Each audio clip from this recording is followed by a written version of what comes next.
Nshuti mwene data, amahoro n'imigisha biva ku Mana bibane nawe kandi none n'iteka ryose. Uyu munsi nishimiye kubana namwe mbere y'uko mbazanira ubutumwa buvuga kwizera kurema ibitariho.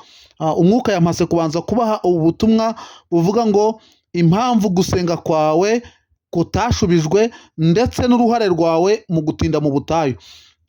Aya ni amagambo Uwiteka yampaye kubazanira kugira ngo mbasomere iki cyanditswe kivuga abantu bagiye gusenga ari babiri, umwe agasenga. Abo bantu ngo bose bari biringiye ubwabo, ariko byaje kurangira uwutsindishirijwe ari uwaciye bugufi.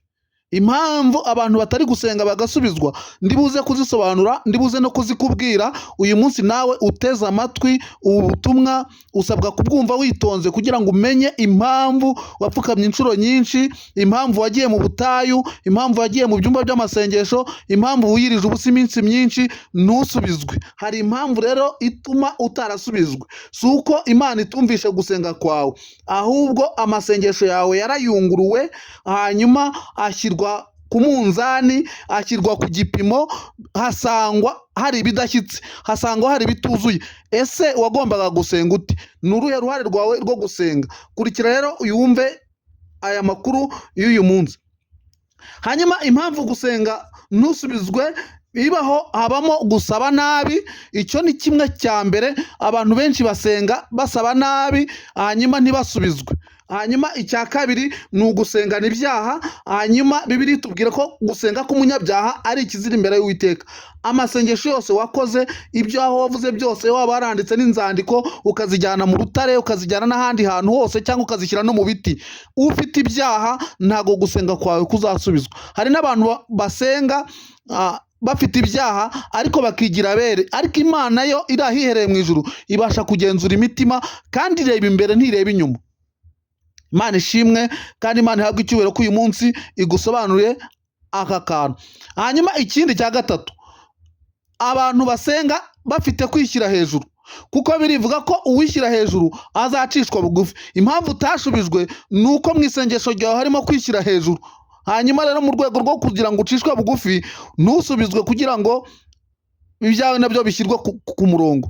Hanyuma ikindi ni abantu bagiye basengana agasuzuguro, bagasuzugura bagenzi babo, bakumva ko ibyabo ari byo bigezweho, bakumva ko isengesho ryaryo rikwiye kumva, ndetse hari n'ibyo wasenze wumva hari ibyo wakwambura mugenzi wawe, hanyuma wowe ukabibona. Hanyuma rero ku gusenga kurimo agasuzuguro ndetse kurimo n'ishyari ntabwo Imana ibyumva. Hanyuma hari ikindi kintu cyagiye kibuza gusubizwa kwawe, kutibutsa amasezerano. Ukaba hari amasezerano wagiranye n'Imana ariko wowe ntuyibutse ko hari icyo wavuze. Ibi muraza kubyumva cyane cyane ku Bisiraheli barajyanywe mu bunyage, bakagenda bakajya mu gihugu kitari icyabo. Hari amasezerano y'imyaka bari barabwiwe. Hari igihe bagiye imyaka 70, hari ndetse n'igihe bagiye mu Egiputa bamara imyaka 400. Aburahamu yari yahawe isezerano ko bazamara imyaka 400, ariko kutibutsa amasezerano bariyakiriye, bumva ubwo buzima bazabugumamo nta kintu bubatwaye, bumva kwirira tungurusumu n'ibindi no kujya barimo gukora banakubitwa iboko nta kintu bibatwaye. Hanyuma biyongeraho imyaka 300, bamaze imyaka 430. Iki kintu cyitwa kwiyakira rero mu buzima bwawe nacyo kiri mu bintu bizatuma cyangwa byatumye udasubizwa. Imana yacu turengere kandi Imana yacu tugire neza. Hanyuma ikindi kintu cyagaragaye mu gusenga kwawe ntusubizwe ni uko utibutsa Uwiteka. Ijambo riratubwira ngo yemwe abibutsa Uwiteka ntimugacogore. Igihe rero kirageza ngo wibutse Uwiteka mu gihe Imana irimo kugenda isubiza abantu bamaze imyaka myinshi barindiriye bameze neza. Sinzi niba abantu mujya mukurikirana imbuga nkoranyambaga ngo murebe umwana w'umukobwa witwa Gogo uburyo ahantu Imana imugejeje, uburyo Imana irimo kumukora ibitangaza ari mu biterane. Kandi ikigaragara yarasenze kera, ariko igihe cyo gusubizwa ni iki ngiki. Nje kukubwira rero ngo impamvu nane utari wasubizwa ni igihe cy'Imana cyangwa isaha y'Imana itari yagera. Hanyuma nje no kukubwira kandi uruhare rwawe mu gutinda mu butayu. Abisiraheli bagenze mu butayu ahantu bagombaga kugenda iminsi 11, bahagenda imyaka 40. Ariko icyatumye batinda nje kukubwira icyatumye udasubizwa nawe nuko ufite umuteto, ufite n'ubwana buri muri wowe. Imana rero yabatirije mu butayu kugira ngo ibanze bakuremo umuteto, nibaho igihugu batazagitera inyoni, nibaho igihugu bazabe abantu b'abanyabwenge bo kubasha kukiyobora, abanyabwenge bo kubasha kukigumana. Ndetse mu Isiraheli amakuru avuga ko n'umwana waho uvutse avuka ari umusirikare, mu rwego rwo kugira ngo igihugu babonye barushye, igihugu babonye kibagoye kitazabava mu nzara. Wowe rero ushobora kuba ufite umuteto, akaba ariyo mpamvu Imana itaguhaye urugo, kuko n'ubundi nawe ubwawe ntago wabasha kubaka urugo. Uracyari umwana, ntago uri kureba ubuzima uko bumeze, ntuzi gutandukanya ururo. Impamvu Imana itaguhaye gucuruza, uracyakina n'amafaranga, uracyakina n'ibintu, ntago uzi ibyo kugira neza. Imana izi ubwenge rero, kurikira hanyuma wumva abantu babiri bagiye gusenga uko basenze, uze kurebamo uruhare rwawe, uze kureba nawe uriwe n'icyo ugomba gukora ndetse n'icyo ugomba guhindura. Hanyuma turi buze kukubwira uburyo ugomba gusenga, hanyuma ugasubizwa, hanyuma ukanarindira gukora kw'Imana.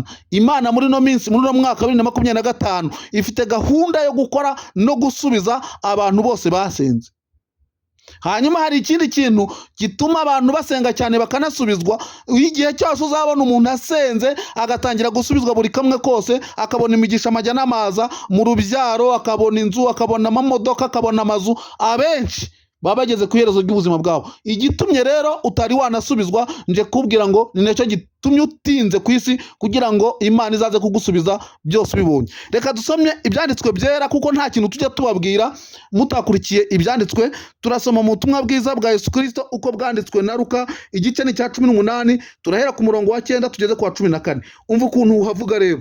Haratubwiye ngo uyu mugani yawuciriye abiringiye ubwabo, kuko bakiranuka bagahinyura abandi bose. Ati, abantu babiri bazamutse bajya mu rusengero gusenga, umwe yari umufarisayo, undi ari umukoresha w'ikoro. Umufarisayo arahagarara asengera mu mutima we, ati, Mana, ndagushimye kuko ntameze nk'abandi b'abanyazi n'abakiranirwa n'abasambanyi, cyangwa ndetse n'uyu mukoresha w'ikoro. Mu minsi 7 hose niyiriza ubusa kabiri, ntanga kimwe mu 10 mu byo nungutse byose. Naho uwo mukoresha w'ikoro ahagarara kure, ntiyahangara no kubura amaso ngo arebe mu ijuru, ahubwo yikubita mu gituza ati, Mana, mbabarira kuko ndi umunyabyaha. Ndababwira ukuri yuko uwo muntu yamanutse agiwe ari utsindishirizwe kuruta wa wundi, kuko uwishyira hejuru azacishwa bugufi, kandi uwicisha bugufi agashyirwa hejuru. Nshuti mwene data, reka turebe ibintu bimwe byagiye bituma uyu mufarisayo adasubizwa. Hari abantu basenga amasengesho bameze nk'abafarisayo, bigira ba nyirandabizi, bigira ba nyirandabimenyereye. Imana yacu ntago ari uko ikora. Umufarisayo yaravuze ngo ndagushimye kuko ntameze nk'abandi. Hari abantu bishyira hejuru, ukumva hari aho wageze, ukumva hari ibyo wabonye, ukumva hari ibyo ufite, ukumva warize, ukumva uri umuntu ukomeye, ukumva uri umutegetsi. Ndashaka kukubwira ngo iryo si ryo sengesho Imana izakumva, si byo izashingiraho igira ngo ikurebe.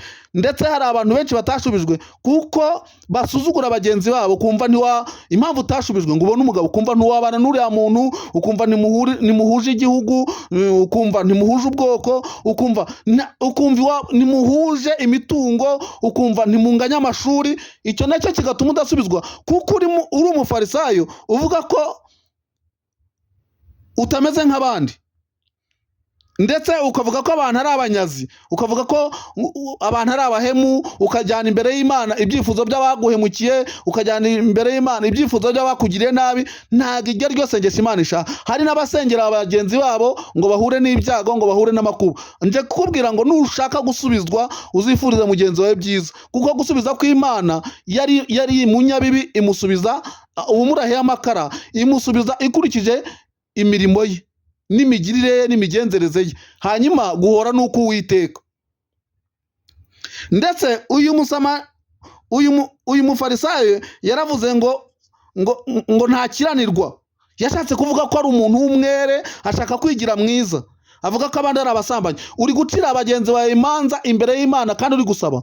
Twese Imana dusenga tupfukame imbere, twese turareshya, turi abantu. Ijambo umuntu bivuga uhora asabiriza. Niba nawe uri umuntu ugomba guhora usabiriza, wigenda witwaza icyaha cyangwa amakosa ya mugenzi wawe ujya gusaba. Imana yacu icyo nyikundira ntago yumva amabwire cyangwa yumva amagambo. Niyo mpamvu rero uyu munsi uje kuguhugura, ntugasenga isengesho rimeze nk'iry'uyu mufarisayo. Yaranavuze kandi ngo ntameze nk'umukoresha w'ikoro. Umukoresha w'ikoro yari umusoresha. Umufarisayo ari umunyamategeko. Wigenda urata akazi, wigenda uvuga ko rero ntungane, ahubwo Imana yacu izakumvira ikurikije isengesho ryawe ryo guca bugufi.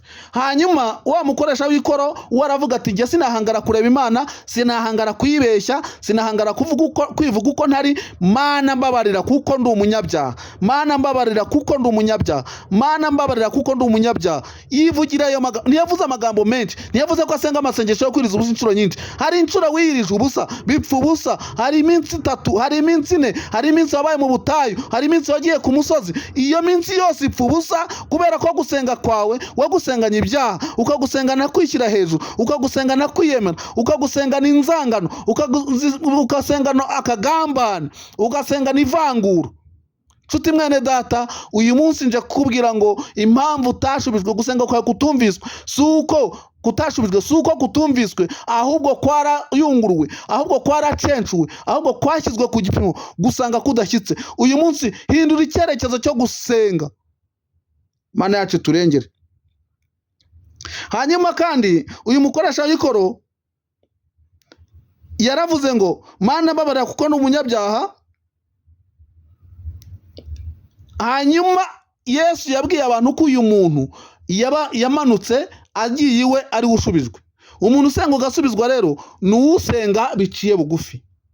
Uyu munsi uyigaragaza titire yawe, uyigaragaza icyo uri cyo, uyigaragaza ko wambaye neza. Iyi Mana itureba muri context imwe, iyo twese turi imbere yayo, ibitubona turi abasabyi, ibitubona turi abantu bafite icyo bakeneye, kandi tugomba kwibutsa Imana.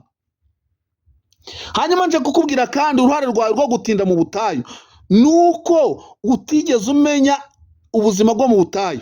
Nuko rimwe na rimwe ukumbura ubutungurusumu bwo mu Egiputa, ukifuza gusubira mu Egiputa, kandi warahagurukizwa ujya i Kanani uri mu butayu. Nuko ndetse urambiwe ubuzima ubayemo, ngo Mana ntiguhagije. Nje kukubwira ngo Imana ishobora kuguha kujya rimwe, ari ukugira ngo ibikumenyereze, umenye ko n'igihe uzabona byinshi uzibuke cya gihe wajyaga rimwe.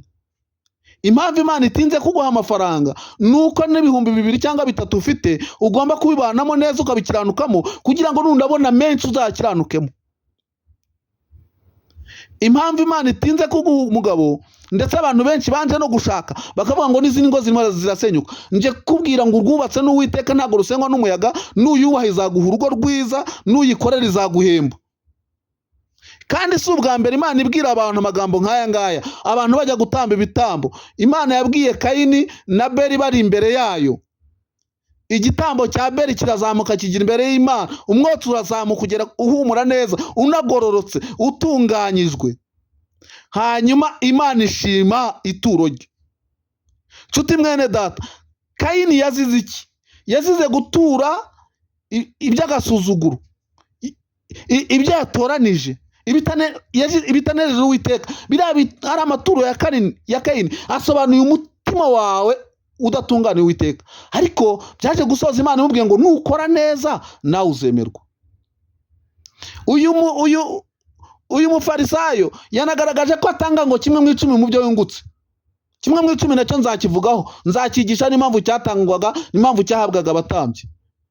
Ariko Imana ntago ishaka amaturo, ntago ishaka imisanzu, ntago ishaka kuba ubwitange bwinshi ngo nuko watanze amafaranga menshi mu rusengero, nuko ari wowe ugura ibyuma korari. Ntago iki kintu giha agaciro. Iki Imana iha agaciro ni umutima umenetse, umutima umenetse shenjaguwe. Imana ntigiye usuzugura.